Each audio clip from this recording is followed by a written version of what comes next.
I used to dream that I was him. So I wasn't just dreaming about Robin. I would dream that I was him. And that's a very odd feeling. Like, oh, I'm Robin Williams in this dream. How fun for me.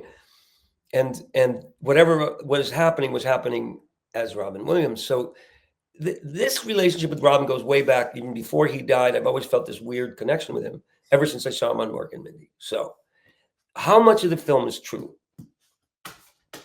The veracity of this film is largely true. The emotional basis of this film starts with Robin died. First of all, I got out of show business and I still live in New England. I still paint pictures.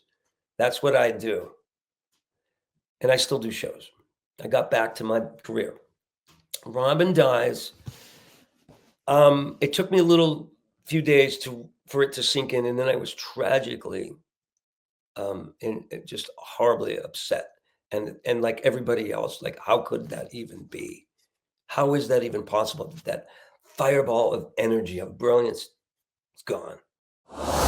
This is Coop's Comedy Corner. Buckle up because it's funny as Coop's Comedy Corner.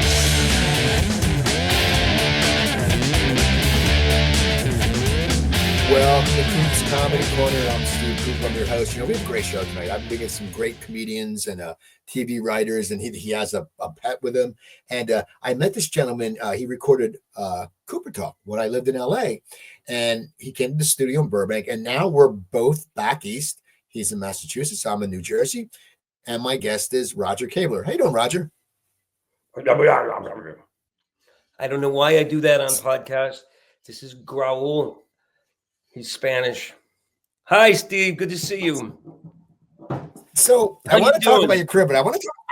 I watched. You sent me the link to Being Robin, and I watched it, and we're going to get to that. And it's funny because people just Roger has had a fascinating career, and he was also I have a copy of the book. You had the book about the dog. You gave me that. Tell me about that book. You wrote that book. You gave that to me like 8 or 9 years ago. Tell me about the book. That was a long time ago. That book was something that I illustrated and that my former wife, Mary, wrote. And I want to add that when we say ex, it's not as respectful as saying their name too, because she's a person. So I'm just saying my former wife, Mary. She wrote it. I illustrated it, and it was a lot of fun. I'd never done that before. As a matter of fact, this is one of the illustrations. It's just hanging on my wall. If you can see that, it's a little show and tell. Yeah, now, the dog up there giving the speech. There he is. Let me ask you about that. In Being Robin, you talk about how you knocked it over. How you talked about how you started painting. Did you always paint? Like, when did you get this? Like, as a kid, did you paint? Did you go to art class? Because I remember when I was little, I won a prize. I did a charcoal painting of a bear. And my mom took me to like the Cherry Hill community in the summer, and I won that. But when did you start painting? What was the charcoal painting of? The bear. It was like a stuffed bear. Yeah. Cool. You still got it? No, I don't know what happened to it. So I still got a whole big portfolio of all my high school, which is like a high school, but it's like about this. My portfolio of all my high school work, which is where I got the training. Really wasn't much training. I'd walk into the art class stoned. I'd sketch, and then the teacher would yell at me for leaving the materials around. But sometimes I'd skip school and stayed home and drew, and I would do drawings. I was much more interested in drawing than learning math, or words. So that's really was just my passion. And, that I had planned on going to art school, and I didn't. I was a fisherman instead after high school. So I never went to college. But you were a fisherman? I mean, wait, tell me about this, because I want to hear the journey from being a fisherman to a stand-up comic. I mean, I've never heard that story. I've never heard of being a fisherman in the comic. So I was a fisherman when I was 15. My parents let me go live in Falmouth and go out in a party fishing boat. But I got into some trouble with a girl and a case of beer and some cops. And then when I was 18, I moved to Marblehead and signed on a boat owned by Bob Brown, who was the owner of the Andrea Gale from The Perfect Storm. You know the movie Perfect Storm? So I worked for that guy, and I went out in one of those situations, and the seas were like 35-foot swells, and it smacked down into a storm, and I thought the boat was going to explode. And we got back, and I just, on the way in, I said, if I ever see land again, I'm going to be an actor. And it was the only trip I went out on. It was intense, and I was 18. I was terrified. And then I read The Perfect Storm years later, and found out what happened to one of the guys. He got swept overboard on another boat. And then the Perfect Storm, the Andrea Gale. So I have some history there. New England fishing,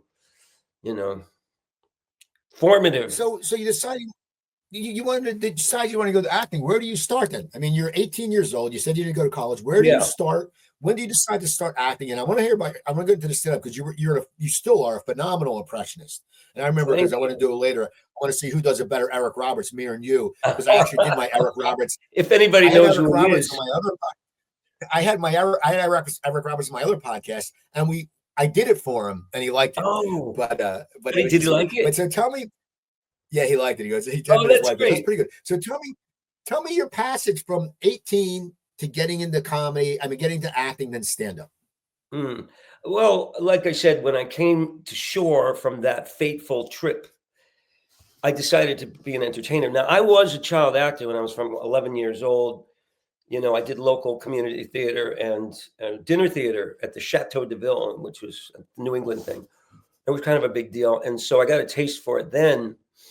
And I would do plays up to the time I was in high school. And my phone's about to ring. No, it's not. And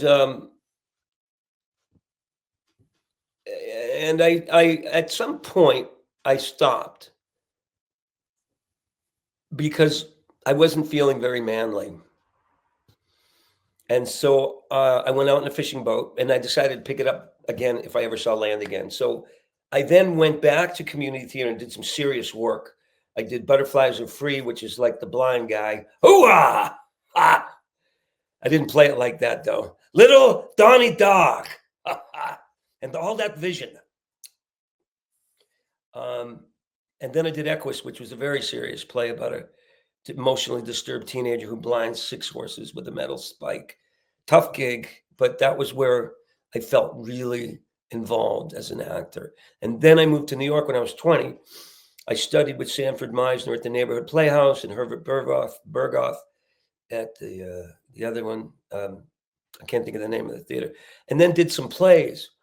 And by the time I was in my mid-20s, I was very disillusioned with the theater, because I did a play with the late Robert Patrick, who was a brilliant and quite famous playwright who did Kennedy's Children. Who cares, man? Kennedy's Children. But I wanted to work with Robert Patrick. And he said, we're doing this play, and I want you. And I did Shakespeare, and I got a part. And then he calls me up. He says, we're actually going to do this other thing called Blue is for Boys. And I'm like, cool, what's that? Well, you're going to play a tough leather gay person. And I'm like, fine. So I played the tough leather gay person, thinking we're going to do this other thing. We never did it. And I was feeling like really, that's pulling the rug out from under me was not the way to keep me in the theater. So I went off into a life of comedy, and I started working cabarets in New York. I built an act about a crazy impressionist who loses sight of what he's doing. And the first time I performed it, William Morris was in the audience, the agency. And from there, they put me opening for the Spinners, which was a total disaster. I don't know if you want to hear that story, in Atlantic City. Yeah, I want to hear why it was a disaster. I love disaster comedy stories. Yeah, this is disaster. My whole career is full of disasters. Don't look for the brass ring. It's there, but it's got grease all over it. So the first real big disaster was when I was 18. My very first time on stage, somebody had an epileptic fit in the middle of my act. And I thought it was just a heckler, so I kept going. And I have it on cassette tape. It's disturbing. The next disaster was opening for the Spinners in Atlantic City with only like 3 or 4 months of stand-up experience under my belt. And William Morris likes to, grab their new comedians and throw them against the wall and see if they stick. And I just slid down because I was doing all of these impressions that were like John Travolta and Al Pacino and Marlon Brando and all these Italian guys. And I've got an audience of approximately 500 elderly Black people waiting for the spinners. So I'm doing 15 minutes. Now, I knew I had made the big talk before I got there, because when I got there was my name on the door and a gold plate, my dressing room. And I'm like, this is me. I have arrived. And I open the door, and there is this spread of fruits and cheeses and deli meats and wine and beer. It was for me. And the bombing was so horrific. The next night when I walked into my dressing room, there was a bottle of warm soda and a cup. That's my disaster. So That's how you know. Were you doing the impressions and they just didn't like you, or what happened? Well, they were like, I don't, the problem was I didn't know the etiquette. Like after I bombed, I'm sort of davening and I'm Jewish and I'm gonna, thank you. And I'm picking up my costume from the floor and thank you. I have my things. I'm a bum. I'm not a jerk. And I'm just like being like totally, and they're like, well, I don't, you try. And there's like 3 people clapping out of 500. And I'm not kidding. It was a smattering. And if you're going to bomb big. Bomb in Atlantic City in front of 500 people that do not know any of your references. Why they put me there, I don't know. And the other time is when I opened for Cher, not that long after that, in Ottawa, which was another big deal, But it was for half a football stadium. It was like 8,000 people. And they get me out there and I'm doing my impressions, but I want to start. I'm like, look at the size of this place. It's like a sporting event. Let's do the national anthem. I'm doing my thing. Where's your patriotism? Everybody up, come on. And it was like 2 weeks later, I realized I was in Canada. Oh, wow. Yeah, all right. El Duccio Baggio strikes again. I mean, I'm not proud, man. I'm really not proud. Those stories that make you who you are. But how did you rebound after them? Because that's the thing. Like when I first went on stage, I had a good set. And, I was like, oh, yeah, I can headline. I didn't know shit about comedy. And then the next time I come in, I eat shit. And I walk like a little puppy with a tail. I didn't come back for like a month and a half. But then as you do it for a while and you're on the road, you accept that there are going to be crappy sets. It's just you're not always going to be on. The only thing is, if you're having great sets 90% of the time, that's fine. If you're down like 70%, it's you. It's not the crowd. Like, it's one of those things. If you're having 70% of the time you're having good shows and 30% you aren't, I think it's probably you, not the crowd, because a good comic is going to get 80% and up. You never blame the audience. That's what my first ex-wife, Alana, told me. Don't ever blame the audience. You're there for them. I mean, this is what you're saying is, if you're going to point fingers, look at you, because they're not there for you. You got to be there for them. This is a service you are providing, which is laughter. And if you're not funny, at least be interesting. That's performance art. Look at Andy Kaufman. There's a school there where you get away with not being that funny, just kind of fascinating. And I think that's a great school, just to be unpredictable. And they don't know what you're going to do next, which I think is a great tool for stand-up, because I don't think I'm that funny, but I kind of know a little bit about the element of surprise. And I learned it from Andy Kaufman, I think. Did you use that in your act? The element of like, they don't know what's coming next? No, I do it more now. I was, my act, I would do a lot of just jokes. I love to write jokes. And the problem is, I've talked to like John Mendoza and Wendy Liebman about this. When you do that many jokes, it's just hard to remember. When you you see a Wendy or a John and they do, and even the late Geechee guy, these guys would do like 40 minutes of one-liners. You're like, how the hell do you remember like 125, 150 jokes? It's a discipline. But I think for now, I write and I take a little notebook up, but I go to how I feel. I take it off where if I'm sitting there, I'm on stage and all of a sudden I'm like, I don't want to do the same act. And I go, I thought about this, because I don't do it. I do it occasionally now. I do it for fun now, but it was different back then because you have the pressure on that you had to make money. Because if you did shitty, you'd lose a gig. Then, oh my God, I lost. They have 4 clubs. I'm a feature. That's 3 weeks. That's 12 weeks of work I got to make up. So I think that's what happened to me. But I want to get back to you about the comedy. You know, you got back on your horse now, and you opened for Cher. Now, what did William Morris? What did they help you get? What was some of the work they helped you with? Because William Morris, people you don't know, William Morris, especially back then, was one of the biggest. Them and UTA were like two biggest in the town, and of course, management. Did you say UTA is like a like a bladder infection? Is that a UTA? Yeah, no, that's no. You know, UTA, the agency. UTA, Coyote.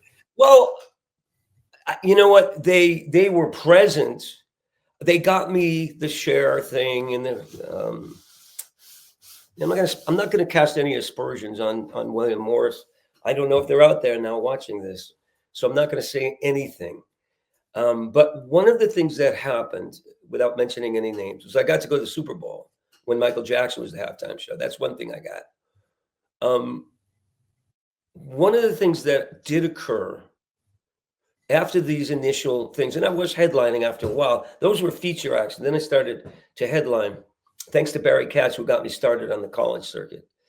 And I was working with Jason Solomon as a manager, and he was a good manager.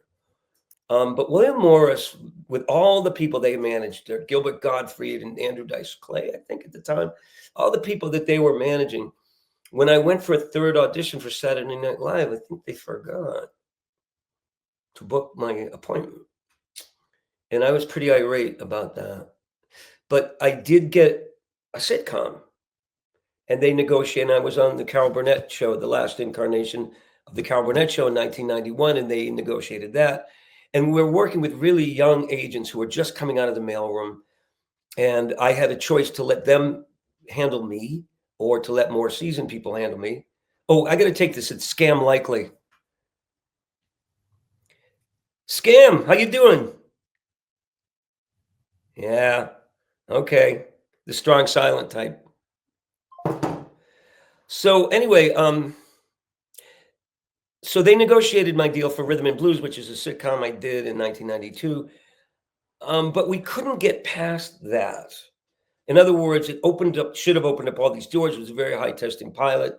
I was really front and center doing all kinds of interviews, People Magazine. And I'm very thin skinned. I could barely take it. I was just about to become a new dad.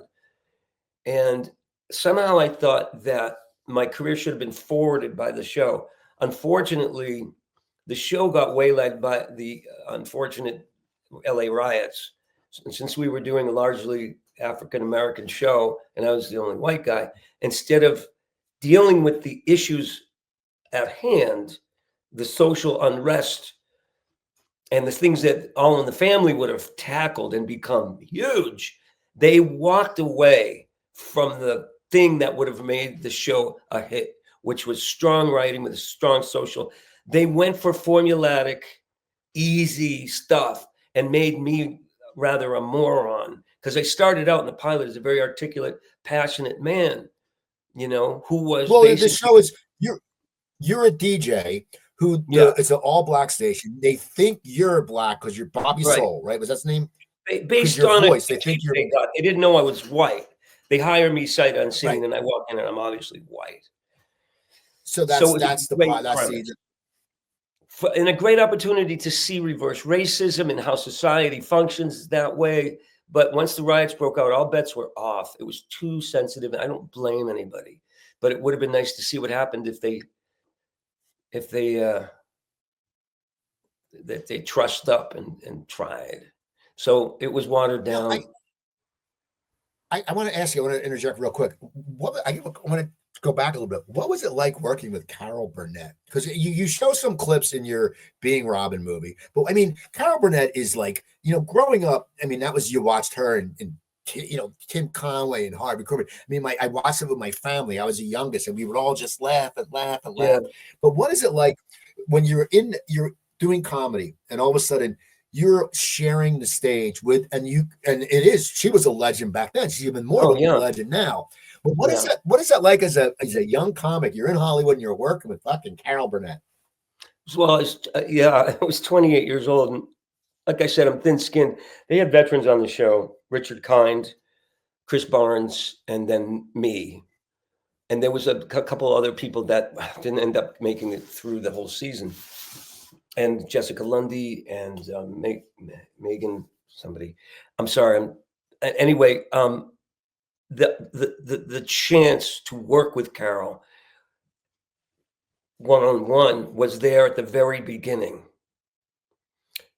And the very first sketch of the very first show of the very first season, of which was only one, was me and Carol.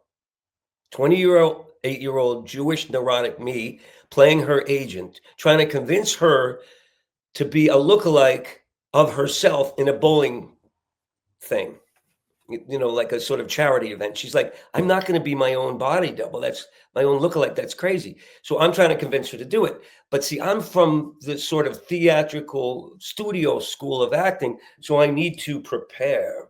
What do we do? Who is my character? How do I behave?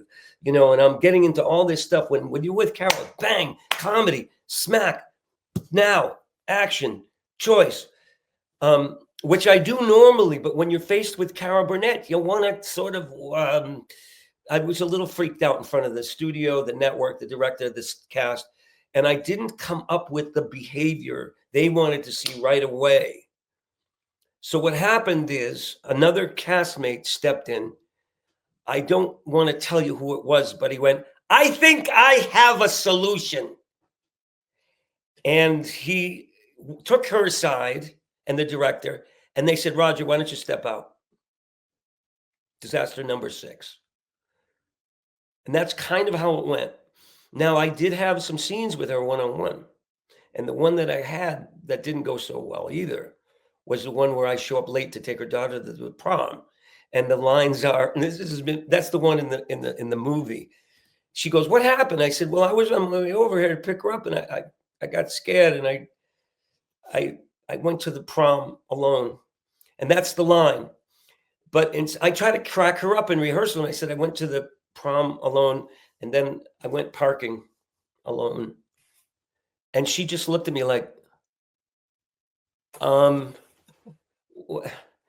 I thought it would kill her because she's a little naughty in her sensibility. She likes a little good, sexy joke. She didn't like that one. So we didn't get to do it in the taping. So my wings were clipped by my own hand. But I did get to warm up the audience, which was a great job at the Carol Burnett show at her old, soundstage. I was the guy that would go up between the scenes and warm up the audience and do my shtick, my act.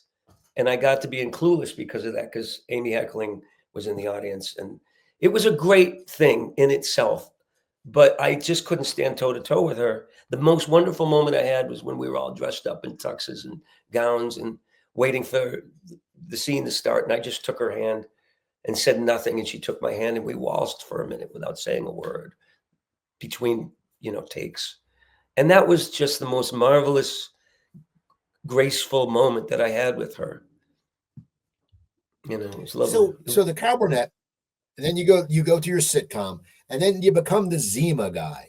And you said Z instead of S. How did this Zima guy come about? And I know we talked about this years ago, and that was sort of what left you to like the breakdown somewhat. So tell me about the Zima guy, because people, you don't know, Zima was this drink in the 90s, and it actually came back out a few years ago, and I actually got a 6-pack, and I forgot how disgusting it was. It was so bad. And I was like, I said to myself, I told my wife, I go, they have Zima, and she's like, really? I go, I got to get some. So I open it up and I go, oh my God, this is awful.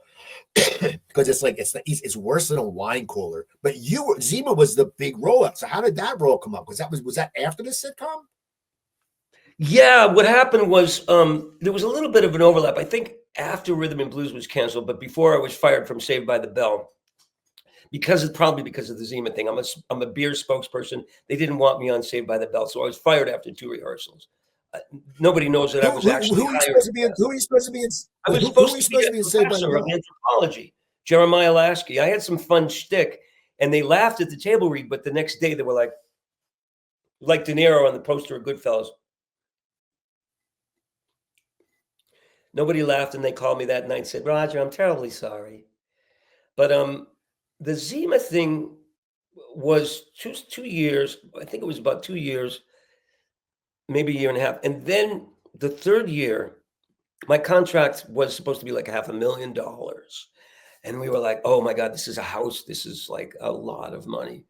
And we can do a lot. We just need to hear from the ad agency, and waiting to hear, and we calling them and they wouldn't respond. Meanwhile, I'm out on the road performing as a stand-up, and I'm on, I don't know if you're familiar with Brother Weeze in Rochester, but he's a famous DJ he's a Vietnam vet, and he's beloved. There's thousands of people listening to his show every day.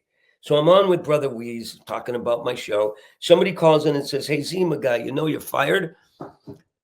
And I'm like, I'm sorry? Yeah, they fired you. It says in the inside of the bottles, the clear bottle, it says, good news, we dumped the character with the hat, which was me. I'm like, oh my God. Okay, can somebody go get a 6-pack of Zima, please? And we talk and they come back and it says, sure enough, good news, we dumped the character with the hat.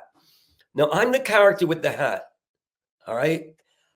I'm finding out publicly that I'm fired. I'm fucking fired in front of thousands of people, not taken into some office, not even called, but publicly fucking humiliated. Not cool. So what do I got to do here? I start drinking Azimas, right? I'm pissed, but I'm going to get even more pissed because now I'm going to drink. And I've been sober for over 21 years now, Steve. So, but back then, I'll go through the whole 6-pack and I start saying shit like Zima tastes like carbonated piss. And, and Zima's, one zip and you want to commit suicide. And I'm saying all this stuff on the radio because I don't give a shit. I said worse things, but I'll leave it at that. And I got a letter from their legal department saying, you need to shut up. You're the spokesman. I get, I'm not the spokesman. But if I had been able to keep my mouth shut, I probably would have had that house. I could have had a nice, pretty little lawsuit for how humiliating that was, But I think that being 30 years ago, even though I sort of acted out how angry that could make a person, show business is full of those humiliations. I look at like Joker 2 or something that didn't go well. I don't know. There's another example, that new Tom Hanks movie. That's really embarrassing to the filmmakers. And you have to be able to take that kind of hit. And I couldn't back then. So I just dove into the Zimas and the cocaine and the heroin. At that point, everything, it was like watching a Zapruder film in slow motion with me. So you sitting there and you're now after the Zima thing, what are you doing for a living? Are you still doing stand-up? I mean, what's going on? Are you just getting stoned all the time? Are you doing blow? Are you doing heroin? I mean, just was it out of control? No, I was more gambling at that point. And one of the other disasters that happened was I was in somewhere in New England at a Catch a Rising Star and Princeton. And I had already had a breakdown on that stage a few years back, and they gave me the rest of the weekend off. I was exhausted. I started throwing things at the audience. I was on a lot of weed, and I was just flipping out. I was just I went too far. You know when you start getting the nut foam that you got to simmer down. So I'm on medication now. I'm bipolar, and that means, easy does it. But the stand-up thing that I did was that I gambled all night long at a nearby casino. And I was so tired, I wrote my act on a piece of paper. And then I read it off the paper. What am I going to do next? And then I super soaked the audience with this thing. And they didn't like that either. And they asked me to never come back. I was blackballed from the Catch Rising Stars forever. So that was when I really started to do drugs. I would try to come back. I got like a guest spot on Sybil, Tales from the Crypt, Pacific Blue. I play these different parts, but that was really it. And then I descended into a real problem with drugs and alcohol until 2003. I got sober, but I couldn't get sober immediately. There was like 8 months I could stay sober and fall off, and then 7 months and fall off. And finally in 2003, I got sober. But, that we're here, I would say to anybody watching this show, and especially there's a lot of drugs and alcohol in comedy. Am I right? I mean, Oh yeah, yeah. I remember I remember playing the comic strip in Fort Lauderdale in like yeah. '89 or '90, and like the bouncer wanted to give you an 8 ball when you walked in. I mean, it was a Those second were the nature, and days, especially my friend. and I was working with Mitchell Walters, so that was like he was one of Kinnison's guys, and so it was just like I remember I was sitting there, I was blowing my nose in the bathroom, and Walters is like, "Hey, Cooper, you have Coke and you're not sharing it?" And I'm like, "No, I'm blowing my nose. I'm actually blowing my nose." But I know how it Right. was. So you were going back and forth. Now Well, I I want want to to. get to the point. Go ahead. Let me just finish this little piece because it's the most important thing I can tell you in the whole show. What I learned is get out of Dodge. And can you hang on to that thought for a sec? You got it? Okay. What I learned was because my sponsor told me this, get out of show business because I kept trying to get back in. And he said, why don't you can't be in show business, it's killing you because you keep relapsing around it. So I took a long hiatus from show business. Guess what? It was still there when I came back. And that is the message to anybody who's struggling with mental illness, drug addiction, alcoholism, gambling. You can stop. Look at Robert Downey Jr. He stopped cold. And now I think he's like the highest paid actor on the planet because he took the time to build a foundation to work off of. And that's really the whole message of this is to just, you can come back. Don't keep trying to, hang in there because you're just building something on quicksand or wreckage, you know? Well, that's what I was going to say. That's why I get you to the movie. I watched the movie, and Yeah. you had the Robin Williams impressions, but Bill Kirkenbauer's in it. He said he was asking you to come to Vegas, but you kept turning him down because you were living in on a lake painting, and that's where you ended up. That's when you started getting into painting. You moved to Yeah. Massachusetts, and the Right. business is behind you. Even though you've done all this stuff, you're like you wrote it out, you get rid of it, and so he asks you to come do a show, and you kept saying no. So in the Right. movie, you had a dream with Robin Williams talk to you. Now, how much of that movie is 100% true, and how much is probably? Did you have a dream with Robin Williams, or is that just for artistic pleasure, or artistic whatever it's called, freedom, because you do a great Robin Williams? That's a really good question. And thank you for asking. And I know I drone on and on. That's the coffee and the bipolar, but I'll try to be concise because I want to ask you some stuff too. I used to dream that I was him. So I wasn't just dreaming about Robin. I would dream that I was him. And that's a very odd feeling. Like, oh, I'm Robin Williams in this dream. How fun for me. And whatever was happening as Robin Williams. So this relationship with Robin goes way back, even before he died. I've always felt this weird connection with him ever since I saw him on Mork and Mindy. So how much of the film is true? The veracity of this film is largely true. The emotional basis of this film starts with Robin died. First of all, I got out of show business and I still live in New England. I still paint pictures. That's what I do. And I still do shows. I got back to my career. Robin dies. It took me a few days for it to sink in, and then I was tragically and just horribly upset. And like everybody else, like how could that even be? How is that even possible? That fireball of energy, of brilliance is gone. I couldn't accept it.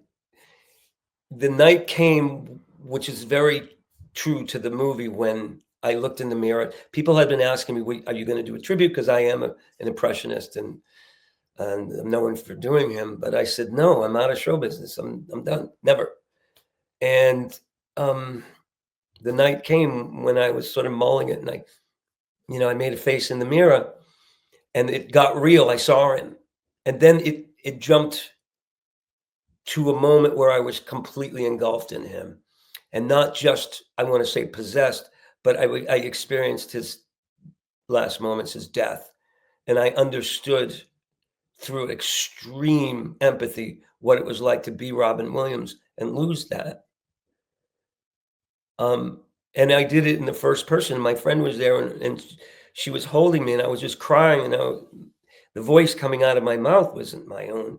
It was Robin, and my arms looked hairier, and I was just experiencing my own death as Robin. And I understood what it was like to die and lose the brilliance and the life force as you circle the drain. And it was one of the worst moments of my life. However, out of that came this presence, and it got to be like an imp, like, oh, come on, we're going to go back to work now. You have a good time now. Come on. And I'm like, no. And then there was one night where I felt him experiencing my girlfriend, like physically. And I'm like, dude, what is this? And he was really making himself present in my life. Now, I'm bipolar. I know that, but this was very real to me. And I'm also an empath. So I didn't know whether his presence he was conscious, or I'm just cooking this up because I've studied him. But it didn't matter. It was very real to me. And I didn't know what to do with it until the day I threw him out of the studio, because he grabbed my paintbrushes and he was just having fun. And I was trying to paint a painting for a customer. And I kicked him out. I said, there's no show. I'm not doing it. The hell out of here. I really opened the door and let him out, just like in the movie. And then I started thinking, what if it's Robin? Like, who am I to say no to Robin Williams? And I started thinking, maybe I'm being asked to do something that I'm not comfortable with, but just the same, it's of service to somebody that I dearly love who just departed. So I started thinking about it, and I let him back in. I said, okay, what do you want to do? And I called Kirkenbauer and I said, okay, go ahead and book something. The first thing he books was this 600-seat casino in California. First time I performed. And he was just like releasing the genie. He just exploded on stage. And I've got the video. Now, okay. When you went on stage as Robin, because we all know Robin was into the improv. Now you're going on stage. It's the first time, and you haven't been on stage for a long time either. So it's not like you just walk up and it's like, oh, we're back, But no. So when you go up, did you prepare an act? Did you study Robin? Did you want to do some of his bits? What was the act you did that first night, or did you just go improv because you could do impressions and Robin did impressions? No, it was carefully scripted for the most part. There was an intensive period of writing rehearsal. I had it planned out. I worked really hard. I even brought in somebody to watch, and he directed me to keep my eyes off the floor and look up and, and do all that.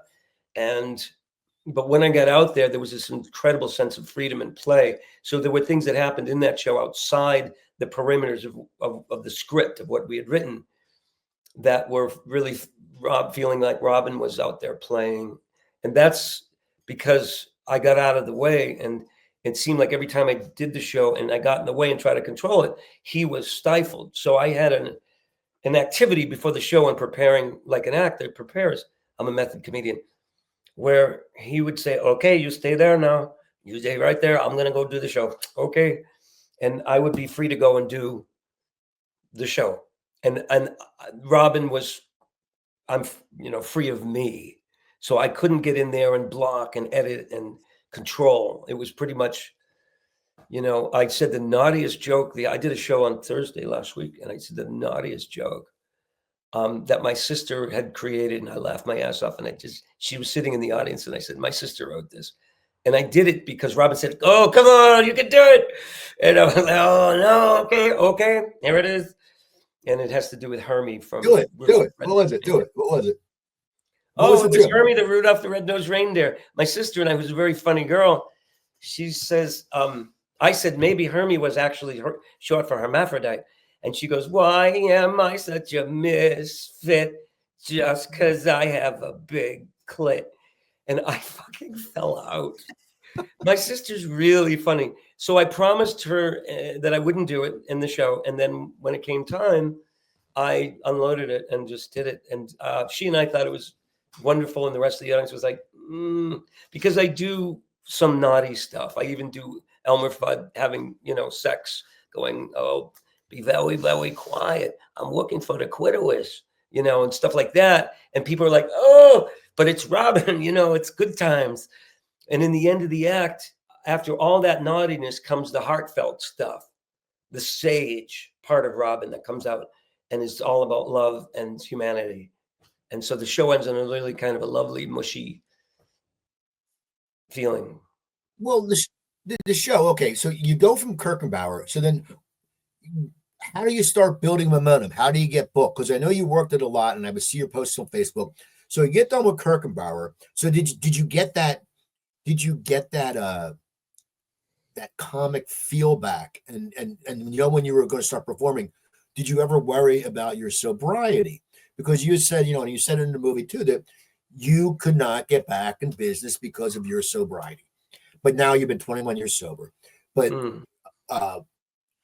when you started doing these more bookings, do you start getting bookings pretty quick? Does word start going out that this guy's the ultimate Robin impersonator, or what happens? No, interestingly enough, it's a good question. We did the one show, and then basically nothing happened for most of the year. I started booking myself on local gigs, like a restaurant, a pizza house, the VFW. I would do these small cabaret size gigs, invite people, maybe have 50 people. And then he started booking gigs. And then there was another guy who was already on the circuit, who could book bigger gigs, casinos and theaters, performing art theaters, and so forth. So Kirkenbauer and this other guy booked a lot of cool stuff. And then last year I did a tour of Canada, one side to the other. We never got to a level of, I think I could have probably lost my footing if it got real big, Steve, which brings us to the movie, because the scariest thing wasn't going on the road and doing these shows, because I had that down. I could do the show. I could get on a plane, do the show, and come home. I could be in casinos and bars. It didn't bother me. There was enough. I'd go to meetings out of town and do whatever I had to do, stay sober and sane. And I worked through some horrific being sick, like being on stage with bronchitis, and I had these things removed from my vocal cords, this precancerous stuff recently that was removed, and I was developing a real rasp in my voice. But the second act of the show was always other impressions that I do, and they were really brutal, like doing, Burgess Meredith on The Voice, that's really rough. Al Pacino, really tough, and Red Fox, and doing all that, like really gravelly, stuff. And that was what was killing it. It was yelling and screaming. Not so much Robin. But I was pooped, and I had continuously had laryngitis and exhausted. And but we never got to big time, like in the early days, in the 80s, when you could get on Caroline's Comedy Hour on TV and The Tonight Show and stuff like that. I never got to that level again, which is fine. But when you were touring on it, I mean, was there ever a fear though that you might lose your sobriety? I mean, you said you can get on a plane, but it's also, when you come out after a show and someone's saying great show and someone goes, hey, do you want to drink? You're used to saying no, but now you're, and you're somewhat living in the vein of Robin. And no, Robin got sober, but there were stories back in the day. Someone would go to Robin with like a gram of Coke and go, do you want a line? And they do the whole gram. There's those stories. So did you ever worry, because you are bipolar and you were channeling Robin, but as you said, did you ever worry that crazy part of Robin might take over, because people probably want to see the excess, because everyone wants to see excess. Like, if you're Keith Richards, people are always probably offering you shit, even though Keith Richards doesn't do drugs anymore. They probably ask him. So did you ever worry about that? That's a really good question. And I think, for anybody that's our age, who's been through the 80s and survived, there was another part of Robin. I would do all the wild shit I wanted to on stage for Robin, for his sake. He'd go completely berserk, and I'd be totally drained at the end of the night.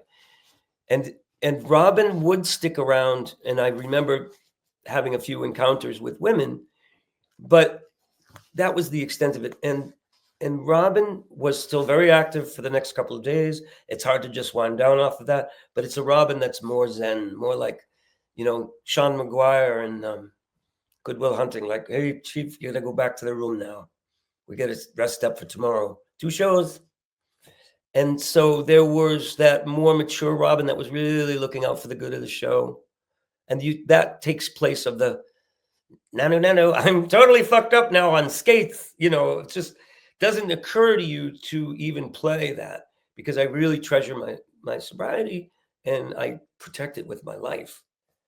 I'll drop out of this stuff before anything happens.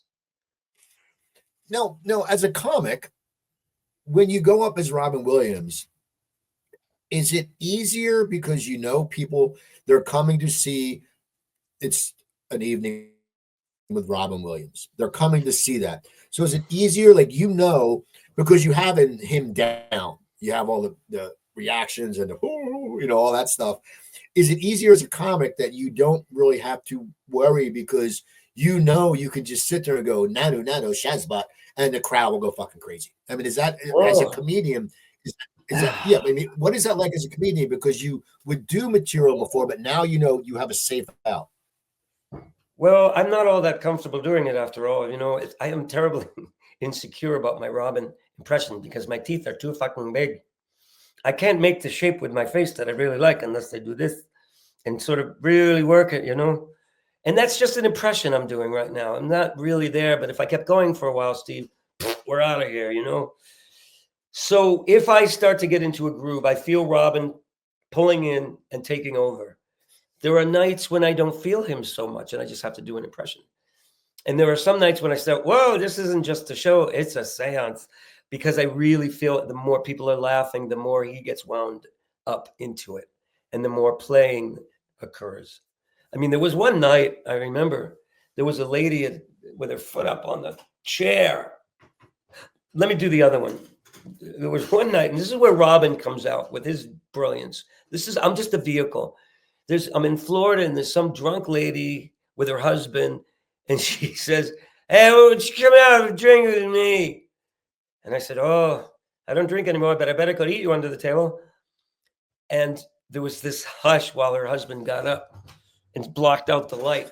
And it was one of the funniest accidents. And I just used it in every show as a story because it was just the kind of thing that even accidentally he would stumble into. And the other really naughty thing was a lady in a cast. And I'm pretty sure she was in the Lesbianese army, which is fine. I'm a lesbian too. And it was up in a cast. And I said, well, what happened to your leg? And she says, I broke it sliding into second.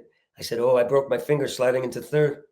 And people were like, no. But I mean, that's Robin. You know what I'm saying? He could not resist doing that if it popped into his head. And I'm not going to stop him. The audience will do with it what they will. And some people say this is kind of offensive. Do you know anything about Robin? Yeah, that's the thing. They think that's like people always think that. What's that? So what made you decide to make the movie? Because you made this movie and did you sit there because you're touring, and once again, you don't want to get back involved in the business, but then here you are producing and making a movie. So what made you decide to do that? Because did you worry about your mental capacity? Because doing all that shit is a lot of fucking work. Well, I've never done it, although I did another movie called Who the Hell is Bobby Roose, which was a companion piece, which is about an impressionist who goes mad also.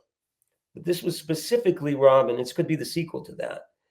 The decision came when about 5 years into this touring, I was thinking what a play this would be. Because I have these conversations with Robin, like we rehearse in the woods.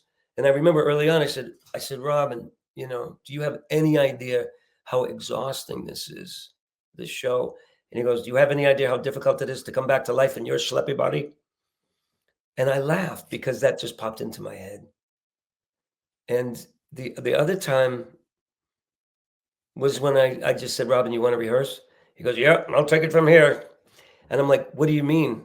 Goodbye. And I just felt myself completely taken.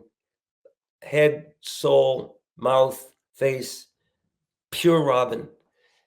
And I don't know if it was disassociation or just the willingness to let go and let Robin do what he's going to do in the woods. So those moments were very interesting to me, including the fights that we had, the struggle that we had, the beginning of it, where I said, no, there's no show. We're not doing this. Oh, you don't respect me. Yeah, I do. Well, you don't love me. Oh my God. Are you Jewish? Stop with the guilt. We'd have this. And finally, I said, this would make a hell of a play. The only problem is I'd have to play both parts, and my face wouldn't be as effective to look and behave two different ways at different times, going back and forth is too much. So I said, what about making a movie out of this idea, out of this little play? And I thought, well, the first act would be all the struggle between me and Robin to create the show. And the second act would be the show itself. That was the play. But the movie evolved in a weird way because I didn't want to tell my story. I wanted it to be more fictionalized by a guy who's really delusional. And then I wrote a script and I had all these ideas, the scenes, and shot a trailer, and raised a bunch of money. But it didn't really work as a semi fairy tale. Somebody said, just do your story, tell the truth. So it became a documentary in a way. I'd reenact scenes that actually occurred. For the most part, it's a very true to life. Like there is a scene with a psychiatrist. I've been to a psychiatrist on medication with these issues. And so, there's one scene that is definitely not true to life, but we needed a scene to move the story forward.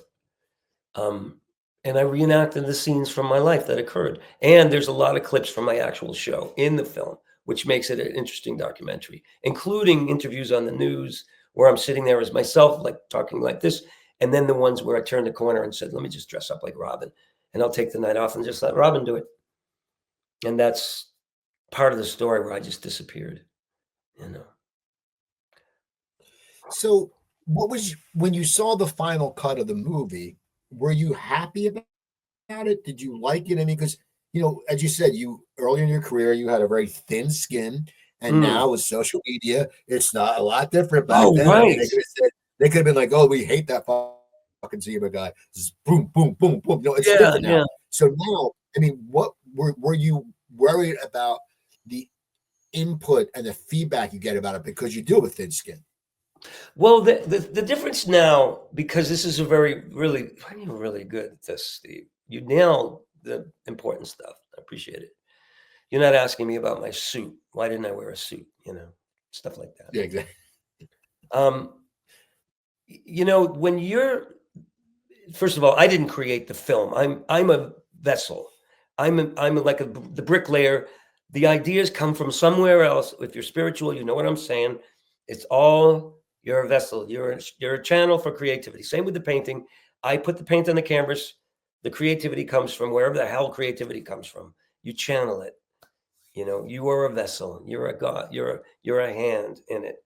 So in making the film, I'm waiting for instructions instead of making decisions. So the film I made was based on the instructions I was getting, the ideas that were coming, and I had a blast editing. If you're tweaky and I'm wicked into composition, so it took me 2 years to edit. And originally I sort of took songs from the internet and just put them in there. I bootlegged everything. I wasn't going to make a big movie. This was just for let's have a fun time. So I made the film. It took me 2 years. There were rough cuts and there were, trials, and I opened it up in 2023 and nobody bought this because there was no marketing. And I put it away after a year. I sold 1,000 on the road, just signing the DVDs and, $10 or whatever. And I was done with it. Then the really difficult part came. And to answer your question, when you're doing everything, including editing, acting, directing, producing, fundraising, and marketing and distributing, you have this other part of you that has to stay objective. You can't get emotionally involved if somebody says they don't like it. However, this film was widely received as a really good thing. People were very moved by it. I wasn't expecting that. I didn't set out to go, I'm going to make a film that really moves the shit out of everybody. Here we go. You know, I just did it. And I didn't know how moving it was until I sat in an audience full of people that were affected by it. And that was like, oh, this film is touching people because they love Robin. And my story is difficult. It's not a big comedy, as you know. So the next thing that happened, and then I'll shut up, is I showed it to a man named Gary Rubin because Robin said to me, oh, don't give up now. We haven't got our Oscar, please. And I'm like, oh, God, it's done. I tried my hardest. We did it. We made a movie. People like it. It won a couple of awards and film festivals. I got to move on now. I really wanted to get away. I needed to for my sanity and my sobriety. He says, just try one more time, please. And I was like, I'm listening to this fucking person that's not even there. And I'm like, okay, this is in the woods. Just try one more. So I get in touch with this friend of mine who's a casting director who knows Gary Rubin. Gary looks at it and says, yeah, but can you use those images and those scenes with Robin in it? I said, that's not Robin, that's me. He goes, oh, okay, all right. So he took it on, we signed a contract.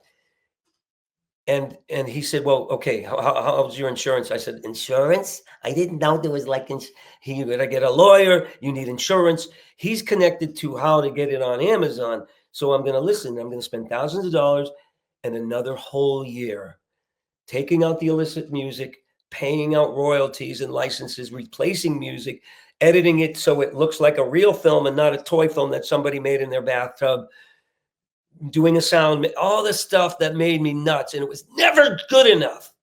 Amazon has to have it just so. And the aggregator was like, nope, you got to fix 70 things on this. And I was going mad because I wanted to get this over with. It was the idea that these lawyers were driving me to my freaking wit's end. And the aggregator was the aggravator. And I'm just like, can we get this, please? And then it comes time where they say, okay, November 5th, we're releasing your film. Oh, Amazon, 4 other, four other major, not Netflix, but like Google Play, Apple TV, some other small ones, Microsoft. This film is going to all these places. Amazon, man, big time. I get to play with the big boys now. November 5th rolls around. Here's Roger. Where's my film? I check Amazon. It ain't there, man. Where's my film? Well, Mr. Kabler, we've had some problems with your film. Like what? Well, it's a closed caption issue. I'm like, please fix it. I've spent 6 years for this moment. Please. And they figured it out. And 3 days later, it was up on Amazon. But what it took me through that year, from then till now, I still don't know how many people have seen it. Although I get a pretty good idea that we'll do good. Based on one of the smaller platforms that has paid out a lot of money. And so I still don't know how this is going, if I can retire, if I can fix my car. I'm still going to the food bank and in debt from this thing. And I'm feeling really a lot older. So kids, if you want to make a film, listen to me. Do it anyways. It's great. If you can survive it, it's really good experience when you watch your film in an audience full of people. So you're happy with the final product. I didn't say that. But you are. I mean, you can admit No, it. I mean, it's never good enough. It's not funny. There are a few laughs in it, but if you sit with the audience, they're not laughing. It's Robin Williams. Why isn't this a comedy?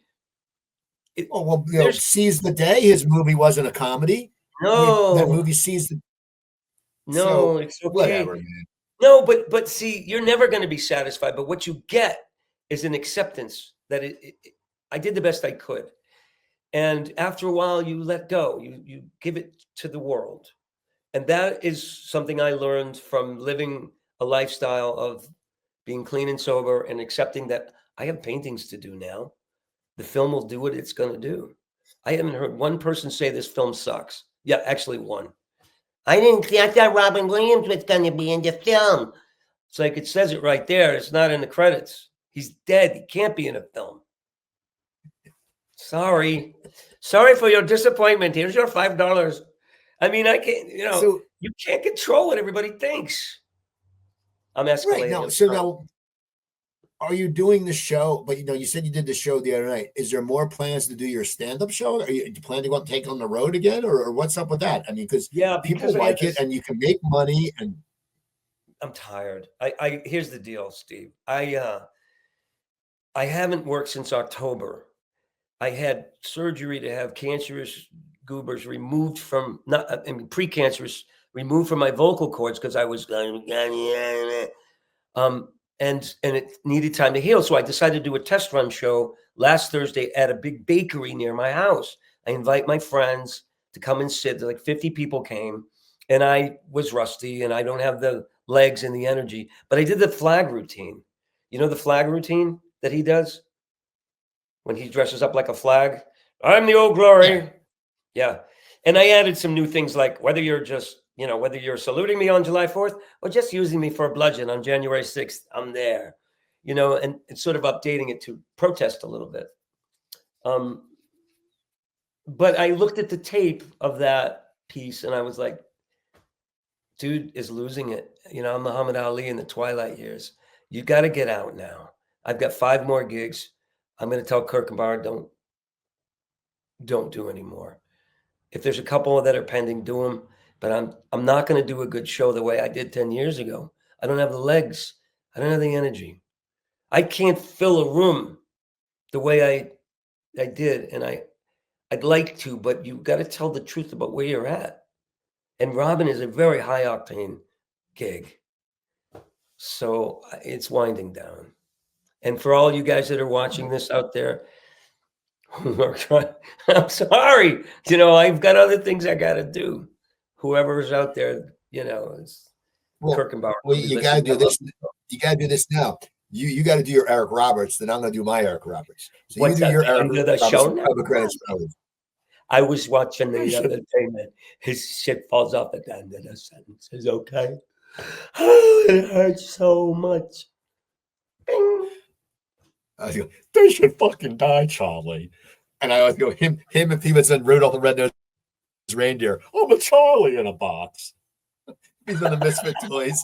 And then on stage, no one got it. I go, I'm a Charlie in a box. Everyone's like, what are you talking about? I said, the land of the misfit actors. I squirt jelly instead of water, Charlie. I have one final question. I always ask. That was great. It's because I like to hear the answers because everyone has a different answer. And looking back at your career, you've had ups and downs, and you said it. You've gone through, addiction, bipolar. You've been on TV, which a lot of people. You had a sitcom. I mean, it was a season, but that's much more than most people have. You had a national contract with Zima. You've had the story. Yeah. But looking back at your career, what are 1 or 2 things you're most proud about in your career and your life? Wow, that's a good question. I'm not a proud person. I'm proud of the movie. By the way, it's called Being Robin, and you can get it on Amazon, or you can write to me and I'll send you a DVD. A little shameless promotion. I'm proud of the movie. I'm not proud of me, but the little movie that didn't have a shot. This movie is the most wonderful experience I've ever had. I mean, I've done some plays that were really cool, like Equus when I was 19.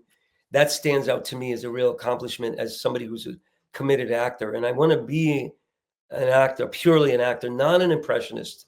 I don't need to be an impressionist anymore. So that really stands out. This film, Being Robin, stands out as the apex of whatever I've done because I did it on my own terms. I cast my friends in it. I put it together with 300 people who helped fund it.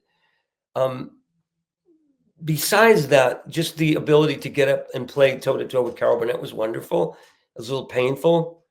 And to be able to survive, I think the most gratitude I have is the ability to survive a really catastrophic fall and come back and have work more than I've ever worked in my life, living in Massachusetts. It doesn't have to be big. It doesn't have to be. I watched the Oscars the other night And there's a degree of envy, like Adrian Brody might to do a part like that. But I'm also okay with what I did. The grandiosity is fading. I don't need to have. If I had an Oscar in this hand, my other hand would be, what about mine? I want my jacket too. It's never going to be enough. So you learn after a while, this is enough. How do you feel? Let me ask you the same question. We're two guys in our home. We're not in a TV studio. You got a million hats. Oh my God. And I got a million nicknames. These are all the things that I dig out of the ground. I dig for buried treasure. How do you feel about where you're at? Are you cool? Do you need more than this? When I think about that, well, a few years ago, I was in the hospital for 8 days, and I'm lucky I didn't have a cardiac arrest. AFib screwed me up. And so after that, I changed it. When I was younger, I wanted to be an actor. I wanted to be famous. Now it's like, you know what? I do this show. I do Cooper Talk. People, coopertalk.net. There's over 1,033 episodes.